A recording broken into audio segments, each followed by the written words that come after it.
বাংলাদেশের অন্তর্বর্তীকালীন সরকারের প্রধান উপদেষ্টা ডক্টর মোহাম্মদ ইউনূস বলেছেন, আগামী জাতীয় নির্বাচন চলতি বছরের ডিসেম্বর থেকে আগামী বছরের মার্চের মধ্যে অনুষ্ঠিত হবে। তবে এ সময়ের মধ্যে নির্বাচনের সময়সূচি নির্ভর করবে সরকার গৃহীত প্রয়োজনীয় সংস্কার কর্মসূচি বাস্তবায়নের উপর, যা অবাধ ও সুষ্ঠু নির্বাচনের জন্য অপরিহার্য বলে মনে করা হচ্ছে। তিনি সম্প্রতি বিবিসি বাংলাকে দেওয়া এক সাক্ষাৎকারে বলেছেন, যদি সংস্কার কার্যক্রম আমাদের প্রত্যাশিত দ্রুততার সঙ্গে সম্পন্ন করা যায় তাহলে ডিসেম্বরে নির্বাচন অনুষ্ঠিত হবে। তবে দীর্ঘমেয়াদী সংস্কার প্রক্রিয়া প্রয়োজন হলে আমাদের আরও কয়েক মাস সময় লাগতে পারে।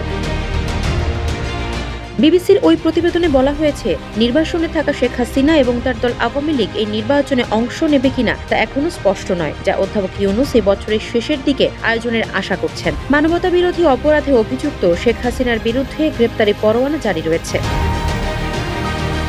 ঢাকার সরকারি বাসভবনে বিবিসিকে দেওয়া সাক্ষাৎকারে ডক্টর মোহাম্মদ ইউনূস জানান, আওয়ামী লীগ সিদ্ধান্ত নেবে নির্বাচনে অংশ নিতে চায় কিনা, আমি তাদের জন্য এই সিদ্ধান্ত নিতে পারি না। অধ্যাপক ইউনূস আরও বলেন, নির্বাচন কমিশন ঠিক করবে কারা নির্বাচনে অংশ নিতে পারবে। দেশ জুড়ে তোলপাড় ওয়ালটন ফ্রিজ কিনে আপনিও হয়ে যেতে পারেন মিলেনিয়ার।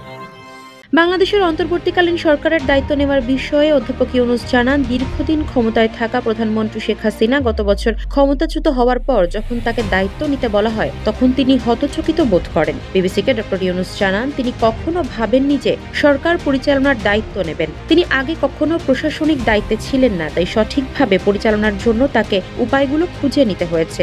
যখন বিষয়টি ঠিক হলো তখন তারা সংগঠিতভাবে কাজ শুরু করেছেন।